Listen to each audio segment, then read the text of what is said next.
बिस्मिल्लाहिर्रहमानिर्रहीम। अस्सलाम वालेकुम। उम्मीद करता हूँ आप सब खैरियत से होंगे। आज हम पढ़ रहे हैं properties of equality of real numbers. इससे प्रीवियस हमने पढ़ा था प्रॉपर्टीज़ ऑफ रियल नंबर्स। ठीक है, अब इक्वलिटी का मतलब क्या होता है, मतलब बराबरी के हवाले से। और जब वर्ड इक्वलिटी का आ जाता है इसका मतलब वहाँ पे हमारे पास लेफ्ट हैंड और राइट हैंड साइड का इस्तेमाल होगा। तो अब देखते हैं स्टूडेंट्स, रियल नंबर के हवाले से पढ़ रहे हैं। रियल नंबर क्या होते हैं प्रीवियस क्लासेस में मैं पढ़ा चुका हूँ। सबसे पहले फर्स्ट प्रॉपर्टी है रिफ्लेक्सिव प्रॉपर्टी। अब रिफ्लेक्सिव प्रॉपर्टी क्या होती है? रिफ्लेक्सिव एक रिफ्लेक्शन ही समझ लें।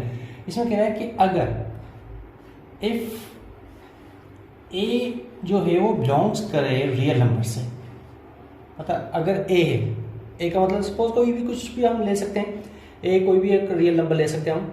ठीक है, अगर वो बिलोंग्स कर रहा है रियल नंबर से, देन ए जो होगा वो इक्वल होगा ए के। क्या कह रहा है इस प्रॉपर्टी में, क्या कहना चाह रहा है? इसमें कह रहा है कि कोई भी अगर हम रियल नंबर लें तो वो किसके इक्वल होगा। चलिए जैसे कि मैं आप लोगों से पूछता हूँ, आप लोग खुद किसके इक्वल हो, मतलब आप अपने आप को मतलब और किस जैसा देखते हो?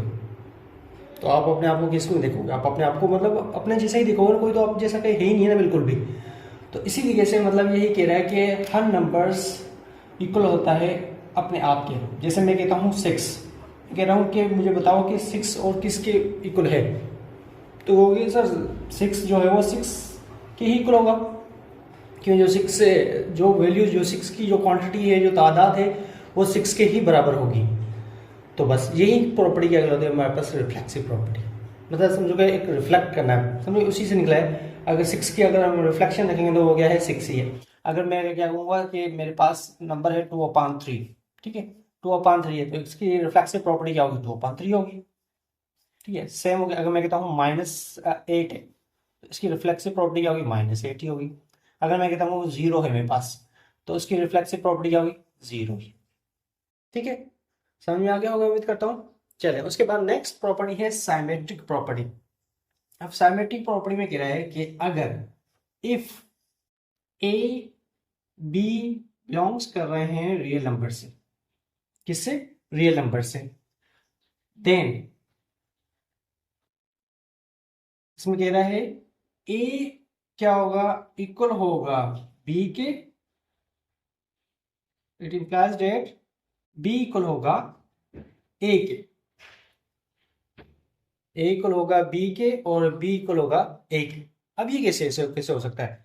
हमने पढ़ा था कि ए जो होता है वो इक्वल ए के ही होगा, बी है तो बी के ही होगा, 6 है वो 6 के ही होगा, 7 है तो 7 के ही होगा, मतलब वो अपना नंबर अपने के ही इक्वल हो सकता है। तो ए बी के कैसे इक्वल हो सकते हैं? चलिए मैं आपको समझा। चलिए 9th क्लास के 2 स्टूडेंट लेते हैं। एक का नाम है अली, ठीक है, और दूसरे का नाम है असलम। अब अली और असलम इक्वल हो सकते हैं? नहीं, हो नहीं सकते। लेकिन इनमें एक ऐसी प्रॉपर्टी होगी, कि खासियत होगी जिसकी बिना पे हम कह सकते हैं कि अली और असलम आपस में इक्वल है। और वो क्या है? एज। अगर हम बात करें एज की, अली की जो एज है, समझो कि अली की एज सपोज कर लेते हैं 7 है, तो असलम की भी एज क्या है? 7 है। तो इस बिना पे हम कह सकते हैं कि अली और असलम आपस में इक्वल हैं एज की बिना पे। ठीक है, तो ऐसी प्रॉपर्टी को हम क्या कहते हैं? Symmetric property. मतलब कहीं कहीं पे हमारे पास ए बी के भी इक्वल हो सकता है। अगर ए बी के इक्वल है तो जाहिर बात है बी क्या होगा? ए की इक्वल। तो ऐसी प्रॉपर्टी को हम क्या कहते हैं? Symmetric property. इसलिए ये काफ़ी मतलब ये प्रॉपर्टी जो है ना, अगर जब थ्योरम्स करे होंगे ना, वहाँ पे अप्लाई होनी होगी कि अगर हम एक साइड इसके इक्वल है तो दूसरी साइड ऑटोमेटिकली होगी किसके बराबर होगी? दूसरी साइड के इक्वल हो जाएगी। वो मजीद फिर हम आगे बढ़ेंगे। ठीक है, स्टूडेंट समझ में आ गया। या हम कह सकते हैं कि अली जो है वो 9th क्लास का स्टूडेंट है और असलम भी क्या है? 9th क्लास का स्टूडेंट। तो हम कह सकते हैं अली और असलम दोनों एक ही क्लास के स्टूडेंट्स, इस बिना पर दोनों क्या है? आपस में इक्वल है। तो ऐसी प्रॉपर्टी को हम क्या कहते हैं? Symmetric property. ठीक है स्टूडेंट्स, चलें आगे चलते हैं हम। उसके बाद थर्ड है हमारे पास ट्रांजिटिव प्रॉपर्टी।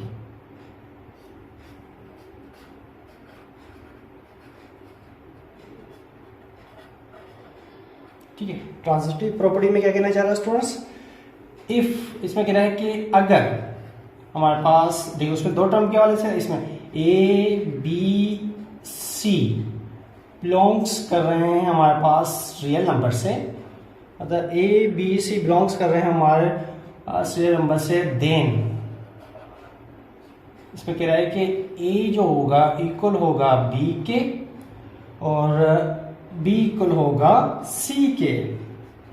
अगर ए बी के इक्वल है और बी सी के इक्वल है तो उसके बाद लाजमी है कि ए बी क्या होगा, इक्वल होगा सी के। अब ऐसे कैसे हो सकता है? अब जैसे कि हमने यहाँ पे समझो कि दो स्टूडेंट्स को कंपेयर किया था, हम तीन को भी स्टूडेंट्स को कंपेयर कर सकते हैं। जैसे मैं कहता हूँ कि अली है, ठीक है, और क्या है, असलम है, और क्या है, चले आरिफ है, ठीक है, ये तीन नाम, अली, असलम, आरिफ। अब अली की भी एज समझो कि 10 ईयर्स, असलम की भी एज क्या है 10 ईयर्स, और आरिफ की भी एज क्या है 10 ईयर्स। इसमें कह रहा है कि अगर अली और असलम क्या थे, अली की एज असलम के इक्वल थी, ए इक्वल था बी के, और असलम की एज जो आरिफ के इक्वल है, तो वो क्या होगा, B equal to C.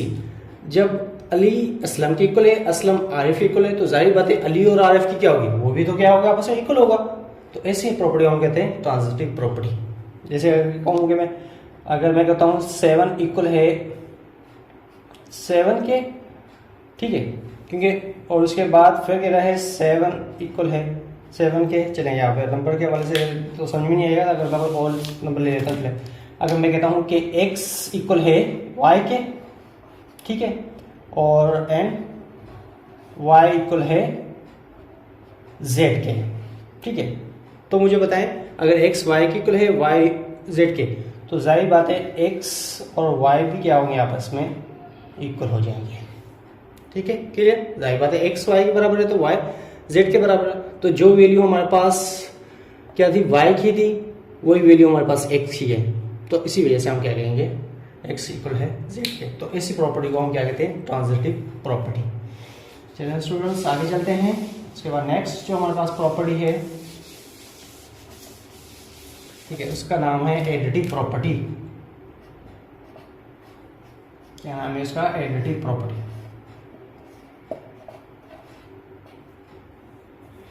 Additive, word additive से ही पता चल रहा है कि यहाँ पे हम क्या कर रहे हैं, एडिशन कर रहे हैं। इसमें भी कह रहा है कि अगर हमारे पास ए बी सी बिलोंग्स करें रियल नंबर से, देन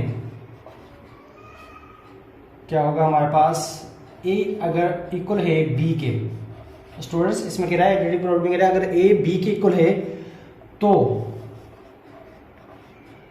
इनमें अगर हम कुछ भी ऐड करें दोनों साइड पे, जैसे मैं सी को ऐड कर रहा हूँ इस साइड पे भी और सी को कर रहा हूँ इस साइड पे भी, तो भी वो दोनों आपस में क्या होंगे, इक्वल ही होंगे। क्या कहना चाह रहे हैं स्टूडेंट्स, एडिटिव प्रॉपर्टी में कह रहा है कि एडिट का मतलब है कि हम कोई चीज ऐड कर रहे हैं, किसी प्रॉपर्टी के अंदर हम एडिशन कर रहे हैं। अब इसमें कह रहा था अगर ए और बी आपस में इक्वल है, ठीक है, जैसे मैं कहता हूँ कि मेरे पास 7 इक्वल है 7 के, ठीक है। अब मैं कह रहा हूँ कि इसमें कुछ टर्म ऐड करें, चलिए मैं कहता हूँ दोनों साइड मैं इस पे 3 ऐड कर रहा हूँ, इस साइड पे भी और इस साइड पे भी मैं 3 ऐड कर रहा हूँ, तो क्या अब भी ये दोनों साइडें आपस में इक्वल होंगी या नहीं होंगी? बिल्कुल होंगी, क्योंकि 7 3 क्या होगा 10 और 7 3 क्या होगा 10। तो इसका मतलब क्या है कि अगर हमारे पास दो टर्म इक्वल हैं, उसके बाद अगर हम कुछ ऐड कर रहे हैं तब भी वो दोनों साइडें इक्वल ही होंगी, लेकिन शर्त ये है कि दोनों साइड पे आप इक्वल ऐड करोगे। देखिए यहाँ पे मैंने सी लिखा है, यहाँ पे सी लिखा है, कहीं पे ये नहीं लिखा कि मैं यहाँ पे सी प्लस करूँगा यहाँ पे डी। इसका मतलब है जो वैल्यू सी की वैल्यू इस तरफ है वही वैल्यू सी की उस तरफ होगी, मतलब सेम वैल्यू आप प्लस करोगे। तो जाहिर बात है कोई भी चीज़ अगर हम मैथमेटिक्स में ये तो रूल पढ़ा है हमने कि अगर हम एक साइड पे कुछ भी ऐड कर रहे हैं तो सेकंड साइड पे भी हमें वही सेम साइड ऐड करनी पड़ेगी। अगर हम एक साइड पे सब्ट्रैक्ट कर रहे हैं तो दूसरी साइड पे भी हम कोई चीज़ सब्ट्रैक्ट कर सकते हैं। जैसे अगर मैं यहाँ पे बात करूँ 6 - 2, इस तरफ भी 6 - 2 करूँ तो भी क्या होगा 4 होगा, मतलब माइनस करने से भी आपका कोई फर्क नहीं पड़ेगा, तो सेम वही आंसर आएगा। ठीक है, क्लियर हो गया। चलें अब आगे चलते हैं।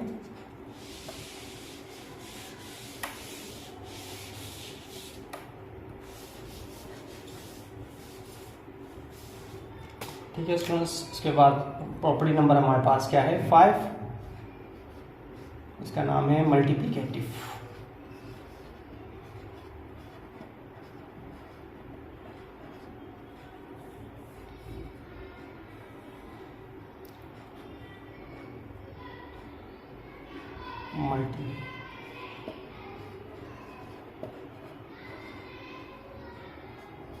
चलिए मैं हाफ में लिख देता हूँ। ठीक है,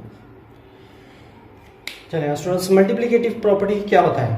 सेम वही कि अगर ए बी सी बिलोंग्स कर रहे हैं रियल नंबर से तो मुझे बताएं कि क्या होगा। तो आप सेम इसमें कि अगर ए बी के इक्वल है, ठीक है, देन अगर, अब देखिए उसमें हमने क्या किया था, 8 किया था। इसमें कह रहा है कि अगर हम सी को दोनों साइड से अगर मल्टीप्लाई करें तब भी दोनों साइड में क्या होंगी, इक्वली होंगी। ऐसे कैसे हो सकता है? चलिए करते हैं हम एक, अगर मैं कहता हूं कि मेरे पास 5 इक्वल है 5 के, ठीक है, मतलब किसी प्रॉपर्टी की बिना में दोनों आपस में, ए और बी आपस में इक्वल हो गए थे। ठीक है, अगर मैं 5 के साथ 4 को मल्टीप्लाई कर रहा हूँ और इस तरफ भी जाहिर बात है मैंने वहां पे मल्टीप्लाई किया वो इसी साइड पे मल्टीप्लाई करूंगा तो 4। तो जब मैंने दोनों साइड पे 4 को मल्टीप्लाई किया तो भी आंसर दोनों साइड्स का क्या आया, सेम आया। ठीक है, तो माइनस करने से भी हमारे पास वही होगा। चलिए मैं अगर माइनस कर लूँ, कभी वैल्यू 3 है, मल्टीप्लाई कर रहा हूँ मैं क्या है -2 से, तो इसी तरीके से इस तरह भी 3 है, मल्टीप्लाई कर रहा हूँ मैं -2 से, तो क्या आएगा -6 इक्वल टू -6, अगर 3 इक्वल टू 3 था। ठीक है, तो मतलब क्या होगा, हमारे पास सेम आंसर है, तो इससे कोई फर्क नहीं पड़ रहा है। मतलब इसमें क्या कहना चाहिए मल्टीप्लिकेटिव प्रॉपर्टी में कि अगर हमारे पास दो टर्म्स इक्वल हैं, दो साइडें इक्वल हैं, अगर हम उसमें दोनों साइड पर कुछ टर्म्स मल्टीप्लाई करें दोनों साइड, लेकिन शर्त क्या है, दोनों साइड पे इक्वल टर्म्स मल्टीप्लाई करेंगे तो भी कोई फर्क नहीं पड़ेगा, दोनों साइडें फिर भी हमारे पास क्या होंगी, इक्वल ही होंगी। चलिए स्टूडेंट्स, अब उसके बाद है कैंसिलेशन प्रॉपर्टी। अब कैंसिलेशन प्रॉपर्टी ये आपकी एडिशन में भी होगी, मल्टीप्लिकेशन में भी। चलो मैं दोनों आप दोनों को एक साथ ही बता देता हूँ। ठीक है, उसके बाद क्या है, cancellation property. Cancellation property, addition and multiplication. इससे तो अलग अलग है, मैं इसको आपको एक ही साथ बता देता हूँ कि वही चीज़ें जो हमने ऐड की थी वो अब क्या कर रहे हैं, मल्टीप्ली, अब उसको हम कैंसिल कर रहे हैं। वर्ड कैंसिलेशन का मतलब है कि कैंसिलेशन प्रॉपर्टी कर रहे हैं हम एडिशन में और कैंसिलेशन प्रॉपर्टी कर रहे हैं हम मल्टीप्लिकेशन में। जैसे कि हमने पढ़ा था कि a प्लस सी इक्वल था b प्लस सी के, देन अब जाहिर बात है हम क्या करेंगे, इसमें से अब माइनस करेंगे।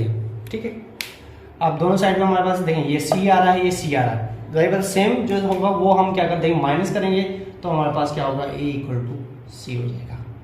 कैसे, कोई एग्जांपल ले लेते हैं। अगर मैं कहता हूँ यहाँ पे मेरे पास था जैसे 7 प्लस 3 किया था मैंने, और इस तरफ भी क्या किया था, 7 प्लस 3 किया था। तो अब मैं क्या कर रहा हूँ, इस 3 को और इस 3 को मैं क्या कर रहा हूँ, कैंसिल। अगर देखें अगर यहाँ पे प्लस हो रहा है तो जाके क्या होगा, माइनस होगा, तब भी आपका क्या होगा, कैंसिल हो जाएगा। तो इस वक्त फिर ये देन क्या होगा, 7 इक्वल टू क्या हो जाएगा, सॉरी यहाँ पे a इक्वल टू हो जाएगा b के। ठीक है, तो ये हो जाएगा 7 इक्वल टू 7। इसी तरीके से अगर मल्टीप्लाई में देखें, a क्या था हमारे पास, c और b था c के, तो इसमें भी अगर हम कैंसिल करें c दोनों साइड पे तो हमारे पास क्या होगा, a इक्वल टू हो जाएगा c के। जैसे कि हमने 5 मल्टीप्लाई किया था 4 से और 5 मल्टीप्लाई किया था 4 से, तो ये 4 जो मल्टीप्लाई हो रहा है सेकंड साइड पे क्या होगा, डिवाइड हो जाएगा, तो हमारे पास क्या हो जाएगा, 5 इक्वल टू हो जाएगा 5। चलिए स्टूडेंट्स, ये हमारी इक्वलिटी की प्रॉपर्टीज कंप्लीट हो गई हैं। अब नेक्स्ट है हमारे पास इनइक्वलिटी के हवाले से। चलिए अब आगे स्टार्ट करते हैं इंशाल्लाह।